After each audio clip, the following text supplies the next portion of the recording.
Compte complet présente des entretiens avec des personnalités reliées au baseball. Dans cet épisode, Alain Usereau s'entretient avec le responsable du Temple de la renommée du baseball à Trois-Rivières, Bob McDuff. On a l'occasion de parler de l'histoire des Aigles de Trois-Rivières, la génération qui a fait partie de la Ligue Eastern entre 1971 et 1977, qui a connu énormément de succès dans la Ligue Eastern.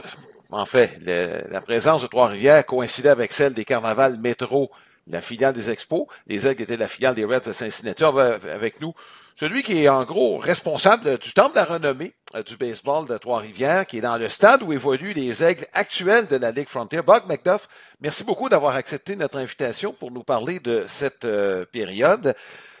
Avant d'aller aux Aigles, faut d'abord mentionner que Trois-Rivières a quand même une longue histoire en matière de baseball. Oui, absolument. Ça remonte. Le baseball est arrivé à Trois-Rivières en 1884.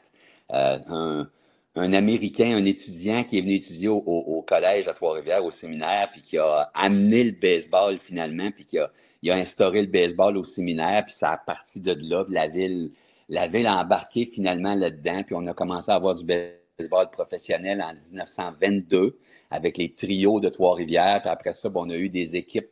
On a eu une équipe ferme des Dodgers de Brooklyn, qui étaient les Royaux de Montréal et les Royaux de Trois-Rivières. On a même Jackie Robinson, qui est venu jouer à Trois-Rivières en 1946. On a eu par après les Yankees, qui ont eu une de leurs équipes fermes à Trois-Rivières, suivi des Phillies. Puis après ça, comme vous avez dit, là, en 71, ça a été l'arrivée là, de la Ligue Eastern de niveau 2A avec les Reds de Cincinnati. Parlez-moi de ce qui a amené les Aigles dans la Ligue Eastern. Il y avait la Ligue provinciale qui a cessé ses activités en 1970 et tout de suite après, la Ligue Eastern est arrivée. Comment ça s'est fait, les démarches et la concrétisation de ce projet-là? C'est ça, c'est qu'en septembre 70, les deux organisations, Québec et Trois-Rivières, ont fait front commun pour faire des demandes de franchise dans la Ligue Eastern. Ça s'est fait dans les bureaux apparemment à New York. Puis, il y avait des conditions d'entrée. Il y avait il fallait que les stades soient au niveau pour du baseball professionnel de ce niveau-là. Ça, il n'y avait pas trop de problème parce qu'on avait les deux beaux stades à Trois-Rivières et à Québec. Puis, la condition principale, c'était justement que les deux équipes aient une affiliation avec une équipe du baseball majeur. Donc, les équipes ont approché les Expos au début.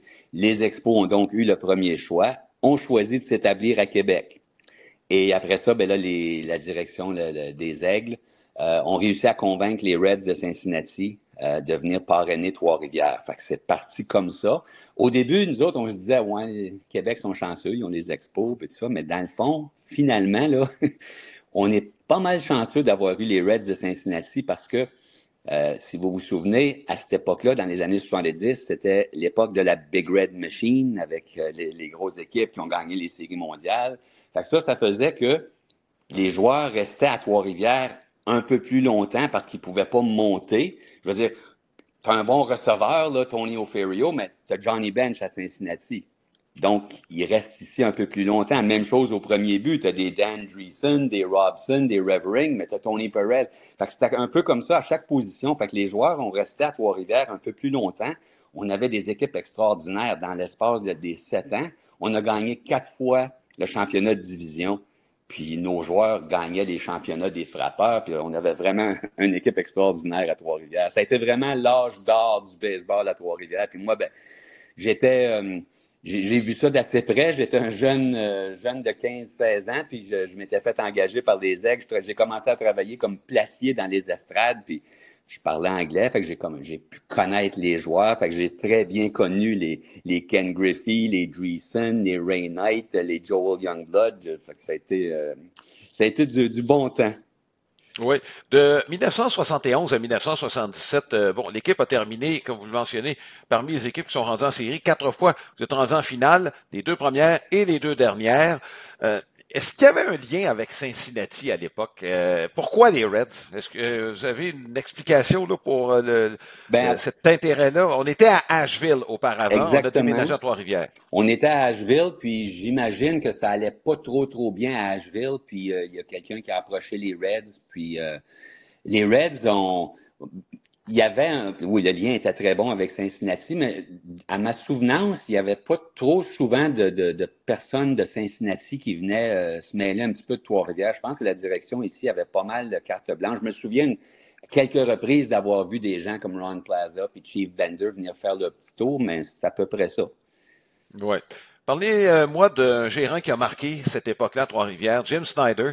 Il a été là pendant 4 ans et demi, en les 4 premières années, et en 75 a fait l'objet d'une promotion, donc a quitté Trois-Rivières à ce moment-là et demeuré associé, dis-je, avec Cincinnati pendant longtemps par la suite.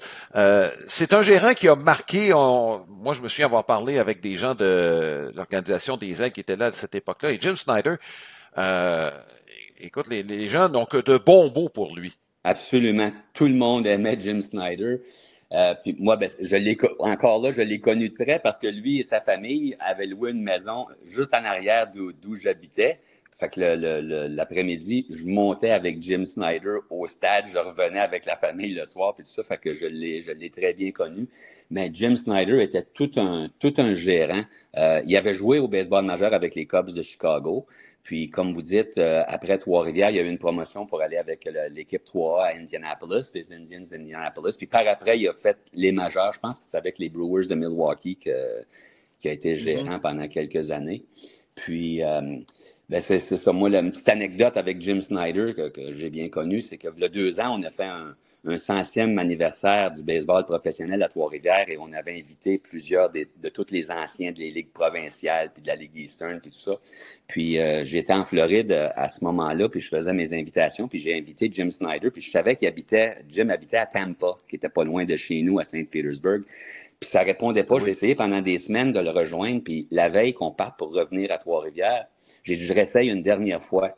Puis je signale son numéro de téléphone, puis c'est une dame qui répond. Fait que j'ai demandé, j'ai dit, est-ce que je peux parler à Jim? Elle dit, mon père est décédé avant hier soir. Fait que j'ai pas pu j'aurais aimé, 50 ans plus tard, comme avec d'autres des joueurs qui sont venus, être capable de au moins lui parler, de le voir, mais ça n'a pas été possible. Ouais, l'organisation des Aigles, à cette époque-là, c'était un exemple, un modèle pour le baseball professionnel.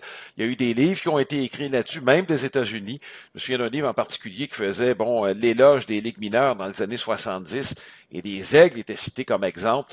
C'était pas facile, c'était un milieu francophone, complètement francophone. À Trois-Rivières, il y avait même des joueurs latino-américains. Vous deviez faire des efforts pour que les joueurs se sentent à l'aise. Et tout ça, ça a été relevé. C'était quoi votre recette? Ben, la recette, c'était premièrement le président, puis celui qui avait amené la Ligue à Trois-Rivières, M. Bédard, Fernand Bédard. Puis en passant, ben, le musée au stade, c'est le musée Fernand Bédard. Donc, M. Bédard était le président. Il y avait M. Plot, André Plot et Yvon Després qui étaient les directeurs généraux. Puis eux autres, c'était vraiment du monde de baseball. Ils avaient joué au baseball, les trois. C'était des hommes d'affaires qui étaient vraiment très solides au niveau marketing, au niveau de, comme vous avez dit, mettre les joueurs à l'aise et tout ça. Puis les gars aimaient jouer à Trois-Rivières. Il fallait quand même le faire parce qu'on était un très petit marché à Trois-Rivières, puis comme vous dites, ça parlait français, puis tout ça, mais les joueurs ont adoré, puis je pense que c'est grâce beaucoup à la direction. Oui, et écoutez, je parlais de joueurs latino-américains, il y en a eu quelques-uns, là. Je pense aux deux cousins, Alcala et Joaquin Andujar, là. Oui. Dans le cas d'Andujar, il a eu une très, très belle carrière. Alcala est passé par Montréal, ça a été moins fructueux, même s'il a gagné une série mondiale. Dans une communauté où il ne devait pas y avoir beaucoup de latino-américains, vous êtes débrouillés comment? Ben, c'est que les joueurs habitaient, il y avait des résidences pour les joueurs. Il y a des joueurs qui habitaient dans des familles. Puis, on réussissait là. Mais à ma souvenance, les joueurs, même les latinos, la plupart parlaient anglais là, quand même assez bien. Fait qu'il y avait moyen de bien communiquer avec eux autres. Si je vous demandais, est-ce qu'il y a des joueurs qui vous ont marqué dans l'histoire des... quand vous êtes arrivé, les Reds venaient tout juste de se rendre en série mondiale. Là, on est en train de fabriquer un peu la grosse équipe qui était pour gagner 2 fois en 75 et 76. Donc, il y en a quelques-uns qui sont passés par Trois-Rivières. Est-ce qu'il y en a qui ont marqué l'histoire des Aigles? Écoutez, à tous les ans, on a un tableau au musée. Les joueurs qui sont passés par Trois-Rivières et qui sont montés dans les ligues majeures. Puis en 71, 72, 73, on avait en 71 11 joueurs. 72, 12 de nos joueurs qui ont monté dans les majeures. La plupart ont passé par Cincinnati, mais des fois par après, ils ont été échangés ailleurs. Mais pour moi, le meilleur joueur que j'ai vu, c'est sans contredit Ken Griffey. Griffey, c'était tout un joueur. Dan Dreesen, c'était vraiment tout un joueur. Ray Knight était vraiment tout un joueur. Puis vous avez nommé dans les lanceurs Joaquin Andujar, c'était vraiment quelque chose là, d'extraordinaire. Puis on a eu un joueur qui s'appelait Mike Rudell, un lanceur il a passé des parties de 3 saisons à Trois-Rivières. C'était le prospect numéro 1 des Reds comme lanceur. Puis pendant qu'il était à Trois-Rivières, il a lancé 3 matchs sans points ni coup sûr. Faut le faire. Puis à sa dernière saison, il s'est blessé à l'épaule. Puis dans le temps, il y a 50 ans, il n'y avait pas l'opération Tommy John. Ça a mis fin à sa carrière, malheureusement. Fait que c'est des joueurs. Joel Youngblood qu'on a connu là, pour son exploit d'avoir joué dans 2 équipes des majeures la même journée. Doug Flynn qui a passé par Montréal aussi par les Expos par après. On a eu beaucoup de bons joueurs. Oui, il y en a quelques-uns qui ont été échangés en cours de route. Là. Bon, je pense à Steve Anderson, je pense à Dave Revering pour obtenir d'autres joueurs. On était tellement pactés chez les Reds qu'il y a certains prospects qui sont peut-être demeurés plus longtemps qu'ils l'auraient voulu à Trois-Rivières, notamment. Là. Ben, c'est pour ça qu'on a eu une si bonne équipe pendant ces années-là, parce que les joueurs étaient un peu bloqués à Trois-Rivières parce qu'ils ne pouvaient pas monter, parce qu'il y avait tellement de bons joueurs avec les Reds. Oui. Vous avez parlé tantôt de Ken Griffey. Évidemment, c'est le père dont vous avez parlé. Est-ce que vous avez eu l'occasion de voir le petit, le junior, qui n'était pas vieux à ce moment-là? Ben, je vous ai dit que j'étais placié dans les estrades. C'était un petit tannant, le petit Griffey. Il se courait partout, il jouait des tours à tout le monde. Puis moi, ce que je me souviens surtout, c'est qu'après les matchs, il descendait sur le terrain, puis ils sont avec son père, puis il se lançait la balle, puis son père lui lançait la balle, puis il faisait frapper la balle. Puis... on peut dire qu'on a été le premier à découvrir Ken Griffey Jr. à Trois-Rivières. Tout le monde le connaissait, puis il connaissait pas mal tout le monde aussi. Oui. Qu'est-ce qui a fait que les Aigles sont partis? Vous êtes partis après la saison 77, en même temps que ce qui était devenu les Métros de Québec, dans une ligue qui était en grande difficulté. Il y avait des rumeurs même que la Ligue Eastern était pour cesser ses opérations. Donc, ça allait pas bien à l'intérieur de la Ligue. Finalement, ça s'est redressé. Ça a pris quelques années. Mais dans le cas de Trois-Rivières, qu'est-ce qui a fait en sorte que, cette aventure a pris fin avec les Reds et dans la Ligue Eastern? Et Trois-Rivières et Québec qui ont annoncé les deux quelques jours après la saison 77.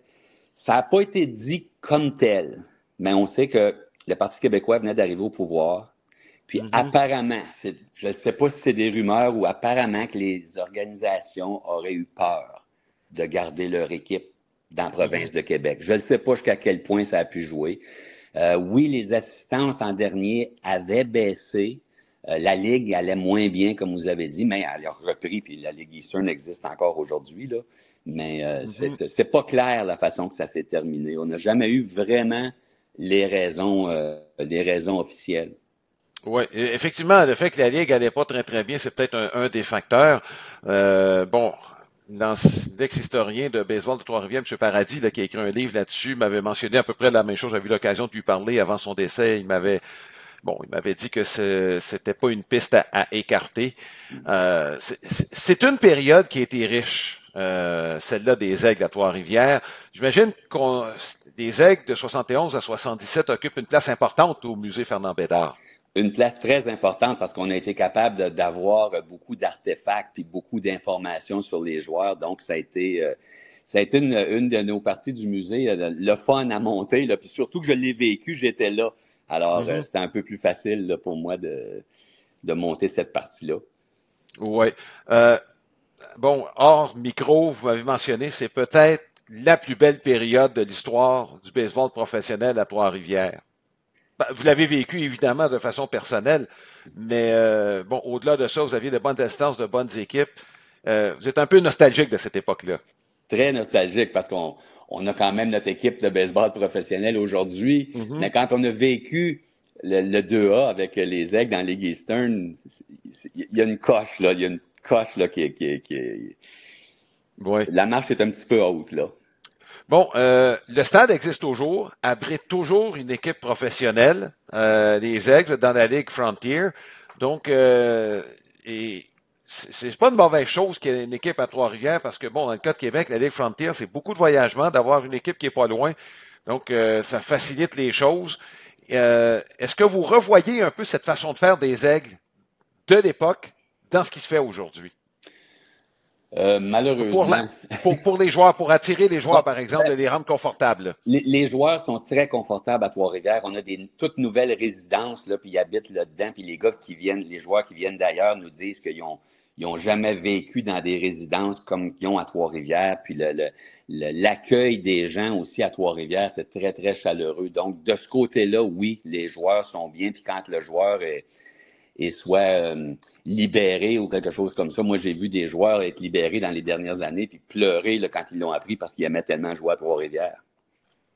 Donc, vous êtes assuré, dans le fond, que vos joueurs soient bien traités et qu'ils se sentent, pas trop dépaysés non plus, là. Exactement. On a un joueur japonais cette année, puis il adore Trois-Rivières, puis il a son Traducteur. Son traducteur à la main toujours, puis parle aux gens, puis il est capable tout de suite de leur répondre avec son traducteur, leur répondre en anglais, si vous voulez, mais quand même du japonais à l'anglais, là. Mais c'est ça, ah oui, de ce côté-là, il n'y a aucun problème. Puis cette année, on a quand même eu une très bonne année financièrement. Moins bonne sur le terrain, malheureusement, mais on a une bonne année, puis on a hâte à l'année prochaine. Oui, effectivement. Bob McDuff, le baseball, c'est plus que les Aigles en ce qui vous concerne. Vous êtes auteur. Vous avez écrit des livres avec une thématique sur le baseball. Parlez-nous donc de ça un petit peu. Ben c'est ça, voilà quelques années, mon épouse et moi, on a fini le travail sur le musée. D'ailleurs, j'invite les gens qui aiment le baseball là, de venir voir notre musée à Trois-Rivières. Je sais que vous êtes venus lors de l'ouverture du musée, puis je pense qu'on a un beau musée là, avec plein d'informations à l'intérieur. Mais à la suite du musée, il y a un de mes amis qui m'a dit, Bob, il dit, avec toute l'expérience que tu as dans le baseball, puis ta passion pour le baseball, tu devrais écrire des livres pour enfants sur le baseball pour, premièrement, les intéresser au baseball, puis les encourager à la lecture, puis tout ça. Puis moi, je suis un ancien prof à la retraite. Fait que là, après les 5 ans qu'on avait mis de monter le musée, j'ai dit non, gars, non, je me rembarque pas dans un tel projet. Là, non, il n'y en a pas question. Mais mon ami est très, très, très persistant. Puis il m'a pas lâché tant et aussi longtemps qu'à un moment donné, on est en Floride. Puis une soirée, je dors pas, je me lève. Je m'assieds à la table avec ma tablette, puis je commence à écrire des histoires. Puis quand mon épouse s'est levée le matin, j'avais les 2 premières histoires d'écrit. Donc, c'est l'histoire d'un jeune garçon de 13 ans, Baseball Bob, qui est lanceur pour son équipe du quartier, les Cardinaux. Puis le coach de l'équipe, c'est coach Tommy, qui est un gros monsieur âgé. On peut faire la référence avec Tommy Lasorda, que tout le monde connaît. Mais coach Tommy, ben il dort souvent sur le banc. Souvent, il oublie de venir au match. Fait que c'est Bob qui gère l'équipe. Puis ben là, c'est des histoires qui ont toujours un fond de vrai, mais que j'essaie de ramener pour que les enfants puissent bien comprendre. Je donne un exemple. Le premier, c'est Baseball Bob et le manchot. Ben, le manchot, il a vraiment existé à Trois-Rivières en 1938 et en 1942. Il s'appelait Peter Gray. Il était extraordinaire. Il a même monté dans les majeurs avec les Browns de Saint-Louis. Alors, je raconte l'histoire de comment il a eu son accident, il s'est fait amputer, puis tout ça, puis comment est-ce qu'il jouait au baseball. Puis, fait que ça, puis il y a toujours une leçon de vie, comme lui, c'était que même si c'est un handicap physique, avec de la persévérance, il y a toujours moyen d'atteindre tes rêves, puis tout ça. Peter Gray, dans mon histoire, c'est Pierre Legris. Ben, il a réussi, il a monté dans les majeurs. Alors, c'est toutes des histoires. Le deuxième, ben, c'est Baseball Bob et la fille. La fille, ben, c'est ma petite fille, c'est sa vraie histoire. Elle était bonne à jouer au baseball. Son coach, il a dit, tu devrais aller t'essayer avec l'équipe des garçons. Elle est allée. Les garçons, ils ne voulaient pas avoir de filles dans leur équipe. Fait que c'était un peu toute l'histoire du sexisme et tout ça. Alors, il y a toujours une histoire comme ça, là, puis il va en avoir 6 dans la collection. Le 3e va sortir là, prochainement au mois de septembre. Oui. C'est un côté artistique de Bob McDuff que vous aviez toujours en vous, ou si c'est parce que pour qu'on vous offre ça, c'est quelqu'un savait que vous aimiez dessiner ou que vous aimiez écrire? Ben écrire, oui, parce que en tant que professeur, quand j'ai été enseignant quand même pendant une vingtaine d'années, puis j'ai écrit des livres j'enseignais l'anglais, donc c'était des livres sur la grammaire anglaise, puis l'anglais des affaires. J'ai fait une méthode pour la conversation anglaise, donc l'écriture était un petit peu dans moi, mais pour les enfants, j'avais jamais vraiment fait ça, mais j'ai adoré faire ça, puis je continue à le faire. Oui. Bob McDuff, merci beaucoup de nous avoir partagé cette partie de l'histoire du baseball au Québec en passant par Trois-Rivières et la Mauricie. Content de voir que le baseball professionnel est encore vivant là-bas.